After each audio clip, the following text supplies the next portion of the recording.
Counsel for the defense, my outstanding team. Ladies and gentlemen of the jury, I want to thank you so much for your service in this case. Very difficult case. I will never forget any of you. My family won't forget any of you either. Jordan's teammates, his coach, they won't forget any of you.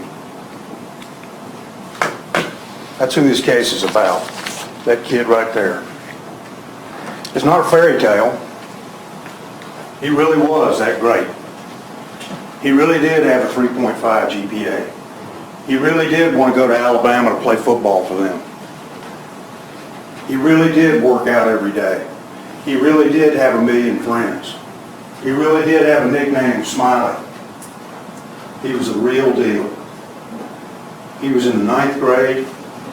He was 15 years old, and he did not deserve to die on the night of April 29th, 2017. He did not deserve it. He should not be dead.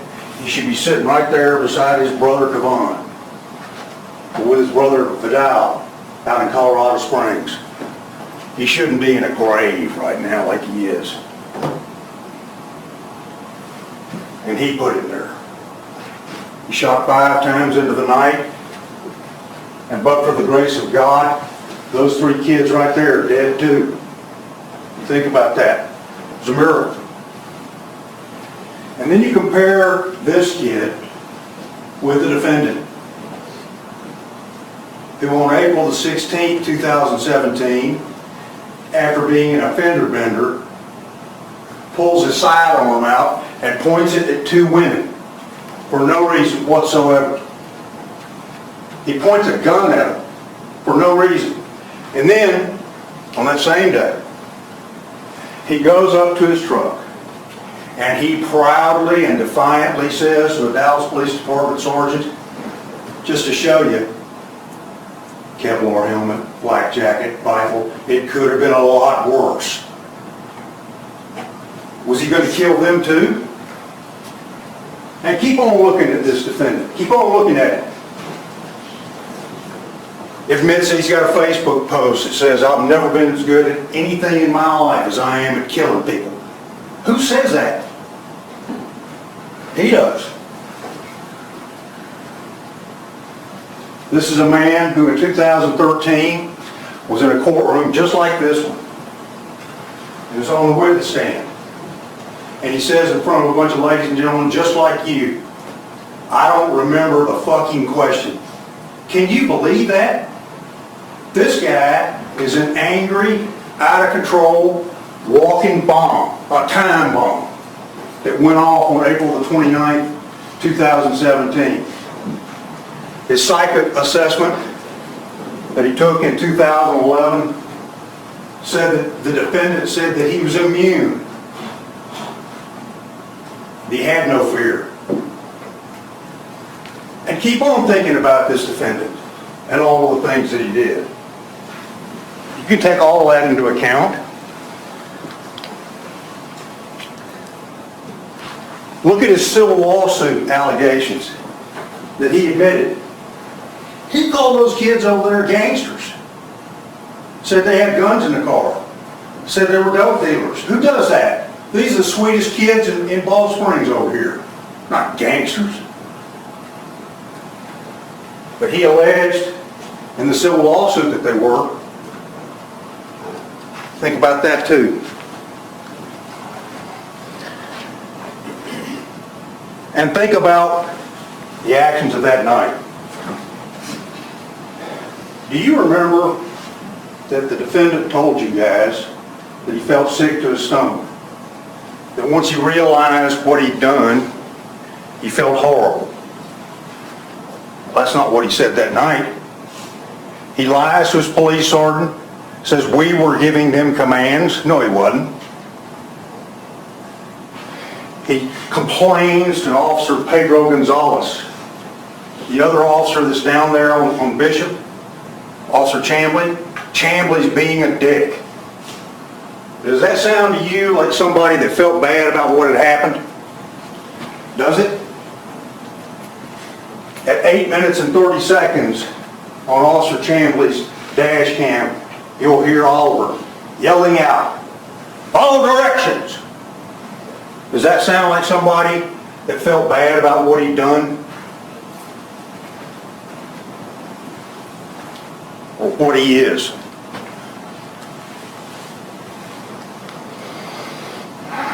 Someone that stole Jordan Edwards' life. I've got 1 million police officer friends. I told Matt Seghetti, I told Dave McDermott, I told Rick Dugan, I told Mike Motter, I told all of them. This case here doesn't hurt you guys. It helps you. It helps you because now the public knows they can trust you to do the right thing, unlike what he did. So don't you worry about that. We'll continue to work with police officers. We love them, but not when they do what he did that night.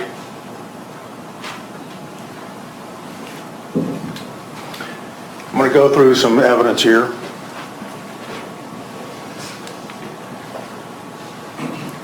You see that kid there in the blue sweatshirt? See him?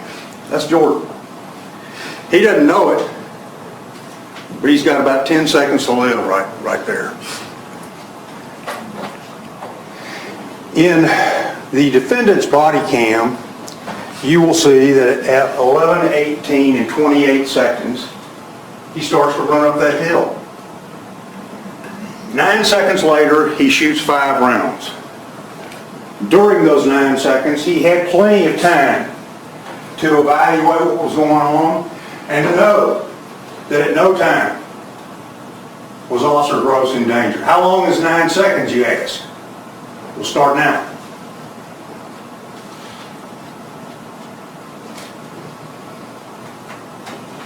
That's how long 9 seconds is. He had all of that time to assess that situation and to know that at no time was Gross in danger. And that's what happened as a result of this. That's poor Jordan. Went from this, possible future president of the United States, to this, because of what you did. Look at that timeline, folks. 11:18:28. Roy Oliver runs to the Impala, and all the shots are fired at 11:18:37. Every day for the last 18 months, I've asked myself, what else can I do? What did I miss? What have I not seen? I went out there yesterday, folks. I haven't missed anything. It was exactly the same as it was the first time I went out there, which was Monday, after poor Jordan was killed on Saturday night. Vidal Allen still can't sleep at night. Feels awful. But are you really going to say that Vidal Allen is responsible for the death of his little brother? Are you going to make him have to live with that for the rest of his life? Got this side-by-side video. You see that there? 11:18:26 seconds. 2 seconds later, Oliver starts his death sprint, going up that hill.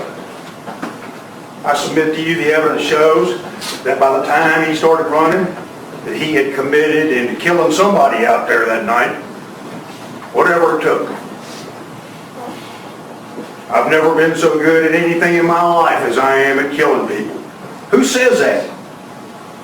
Who says that? The defendant does.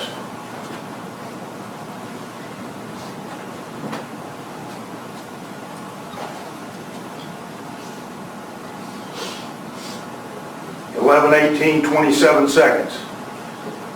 Jordan doesn't know it, but he's got 10 seconds to live right there. There's poor Jordan in that blue sweatshirt.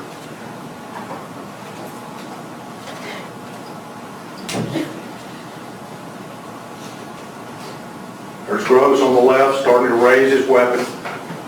That car looked to you like it's trying to hit anybody. He's backing away from them.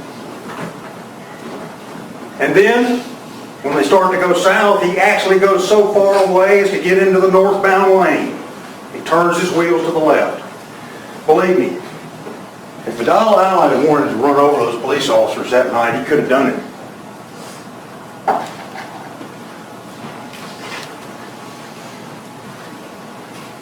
There's the crack in the road. If Vidal Allen wanted to hurt those police officers, he would have driven towards them. He didn't do that. Right there is when the car stopped. All 5 of the shots in this case were fired after that car had passed by Tyler Gross. None of those shots could have done anything to help Tyler Gross. None of them. And the last 3 shots, all of which could have killed those kids, and all of which can give you justification for a conviction for aggravated assault with a deadly weapon, happened after that car had passed the defendant. Look at that. There's the car over the center lane.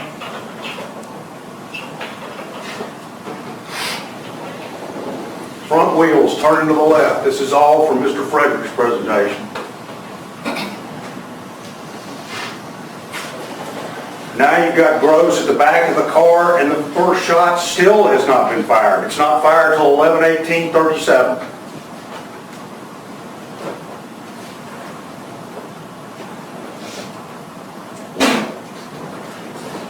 Still has not been fired. And Gross is behind the car. That's what that means when it says rear passenger side brake light. There's no danger to him. There's just a out of control, trigger happy, dangerous defendant who was looking for a reason to kill. Never been as good at anything in his life. There's your first shot. That skips across the front of the windshield. There's your second shot. That's what killed poor Jordan. Jordan's last 3 words of his life might very well have saved Maximus Everett. One of those other kids in the back, when he said, "Duck, get down," might very well have saved him. Think about that. That brave kid, the last 3 words of his life were to warn his buddies and his brothers, including his best friend, Vidal Allen. That shot, car's already past the defendant. He's still shooting. He pivots 45-degree angle and continues to shoot his murderous spree.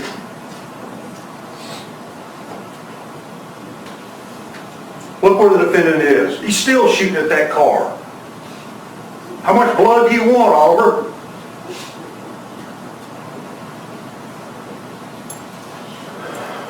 All right.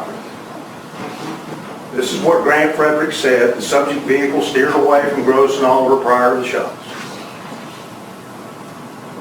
Gross moved toward the passenger side of the vehicle prior to the shots. The car didn't go towards him. He went towards the car. Gross was located on the passenger side of the vehicle, the position of the rear right wheel, when he broke the rear passenger window. First shot fired 0.358 seconds after the rear window is broken. Vehicle continued south on Shepherd Lane after the glass break prior to the shots. Gross was positioned behind the vehicle when the first shots fired. How is that reasonable to be shooting? How? This most unreasonable, craziest thing you've ever seen in your life. Vehicle southbound on Shepherd Lane, mostly in the northbound lane when the shots are fired. And pass Oliver for shots 3, 4, and 5.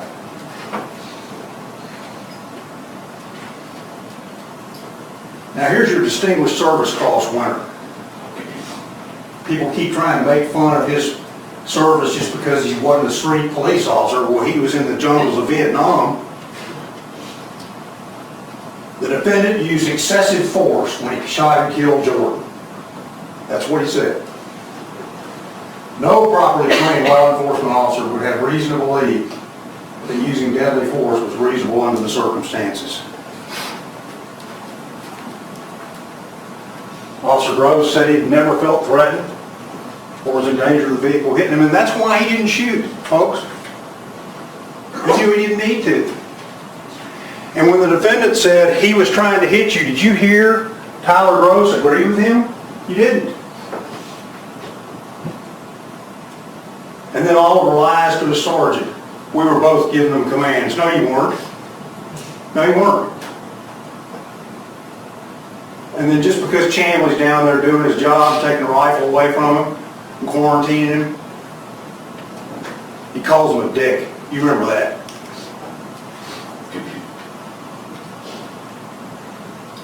Dr. Hayden said the defendant intended to shoot his weapon as he ran toward the subject vehicle. He made up his mind before he ever got up there. And if he had just taken the time to look to his left, he would have seen that there was no reason to do that. None.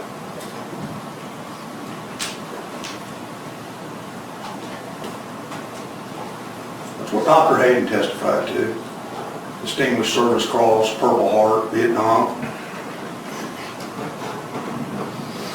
He made his decision to shoot even though the vehicle was traveling south on Shepherd Lane and not in a position to run over anybody.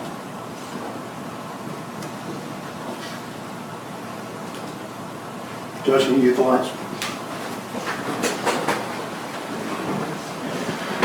You know, we see all these other cases involving police shootings, and there's always some reason why the officer shot.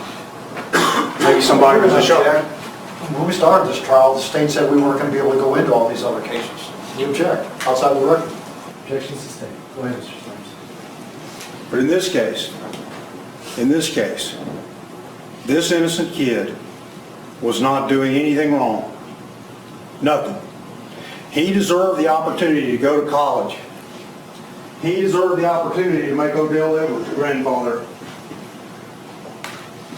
And you took that away from him. You murdered him. And it could have been 5 murders. Ladies and gentlemen, the law, the evidence in this case is a verdict of guilty on all 3 counts. Thank you, Judge.